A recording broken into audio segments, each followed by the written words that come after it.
Hey there, welcome to my YouTube channel. You are watching the next BLT, and I do not mean the sandwich. Okay, so remember how I said I would do a video on how I slay my wigs? Well, here it is, finally. Well, yes, okay, so today I will be showing you guys a few tips and tricks on how I get my wigs to look on fleek, y'all, because I'm sure that's all we want. But yeah, so today I will be using a wig I made recently, which is my ombre wig. I'm in love with it for now. Well, not for now, but you know, as a hair person or a hairdresser slash stylist or whatever you want to call it, you just get tired of hair easily, which you know, it can be annoying at times, but I don't know, you know, like, so for now this is my baby, and you know, I just love it. So that's what I'll be using today to show you guys a few of my tips and tricks. Okay, so one of the first things that you guys should try and focus on, which I personally focus on, is the top of the hair. If it doesn't lay flat, honestly, it just doesn't work. It doesn't work that well, and it just doesn't look that good. So to get a flat top, I will show you guys how I achieve that. Of course, there's a few different ways of how people do things, and I personally like to go with a straightener. Okay, so I just turned it on as it's flashing, and so what I do is with the straightener I try and flatten the top or the middle, but the overall goal is for you to get the top to be flat. So like I said, there's many different ways. I personally go with a straightener because it's tried and true for me and it works best for me. So hopefully you guys can see like exactly what's going on here, but I turned it on and it's pretty hot now. So all you do is kind of just on the part, you know, if you just like put like, you know, just lay the straightener flat in the part. You know, don't be scared of like, oh my god, is the hair gonna burn? If the hair you got is good hair, it's gonna be fine.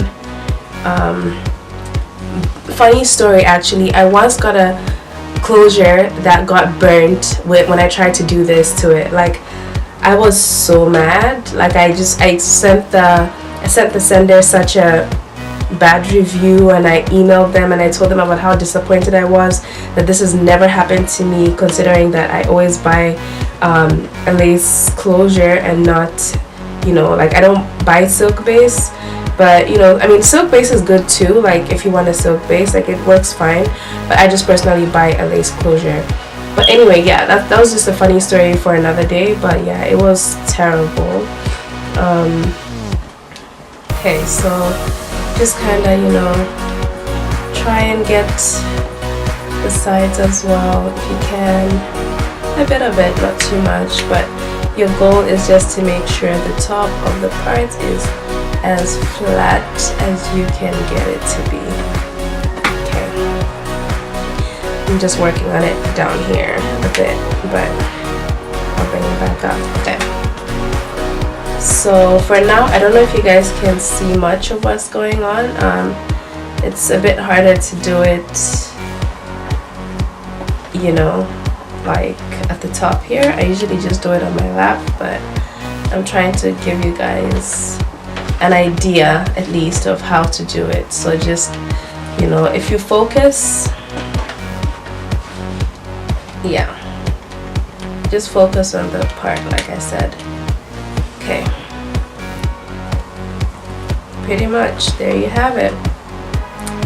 Flat, as flat as it can be, at least, you know, like for me. Now I'm gonna wear the wig so you guys can see how flat it lays.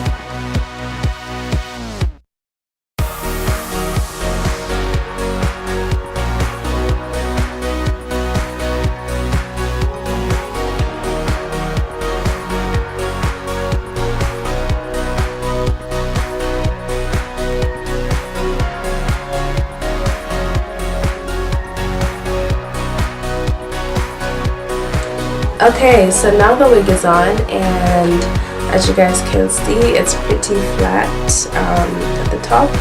You know, you don't have any like bump or anything. Like, you know how sometimes it's like humped and it's just weird and you can't really like see what's going on at the top. Looks like a bird's nest and whatnot. Like, this will make sure that, you know, it's flat at the top and you have no problems. Once you straighten it once, you're good to go. You can just leave it like that. And obviously if you take your wig off, you know, on and off consistently, you won't really need to do much to, you know, make it flat at the top again. But yeah, so that's tip number 1. Okay, so tip number 2, I would say would be, if you guys saw in the beginning of my video, I had a beige wig cap on on top of my cornrows. It typically, I would say, gives it a somewhat better look. You know what I mean? If you're trying to make sure your part is visible, especially under a lace closure, you know, if you wear like a beige like wig cap like underneath the wig, you know, it might be able to give it some form of definition. And I hope you guys can see, and I hope you guys can notice the difference. I would show you guys the difference with the cap and without the cap, but laziness is real. Okay, I'm sorry, y'all. I'll show it to you maybe another day when I do try on a different wig. But yeah, for now I'm just giving you guys the whole gist of everything. And that's tip number 2, the beige cap. Tip number 3 would be that it's a bit more specific to whether or not you want to have like a middle part or a side part, you know, kind of thing. So like if you're not really someone who would probably switch up like, oh, today I want it on the side, tomorrow I want it in the middle, next I want it the next side, you know, like if you're not someone who does that and you just want to have one style like for however long, I would say tip number 3 would be that it's advisable for you to do your cornrows basically downwards, but obviously depending on where you want the part. So like for example, I wanted mine to be a middle part, so I made a middle part and I just did my cornrows going down, just like that, simple. So if I wanted a side part, I would make the side part and I would make sure my cornrows go down in that manner. And it's that easy. And like I said, that's specific towards people who want their parts on a specific part of their head. If you're someone who wants to do your parts on different sides, middle, center, next side, middle and center, same thing, but yeah, side, middle, other side, then you might want to do your cornrows all back.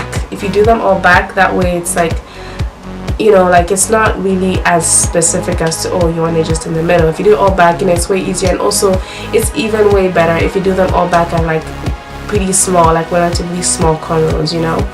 I feel like that's pretty much it when it comes to cornrows for under your wig. And that's tip number 3. Okay, and I think that sums up all my tips and tricks on how I get my wigs to slay, y'all. And I do hope that you guys think this wig is slaying, cause I did my best, y'all. But anyway, catch me in the next video where I'm gonna have my wig straightened. Oh, and let me not forget, don't forget to like, comment, and subscribe, of course. Don't forget to subscribe, because a lot of good stuff is gonna be coming. Different hairstyles, maybe a few surprises here and there, but yeah, just stay tuned. And yeah, catch me outside. How about that? Love y'all.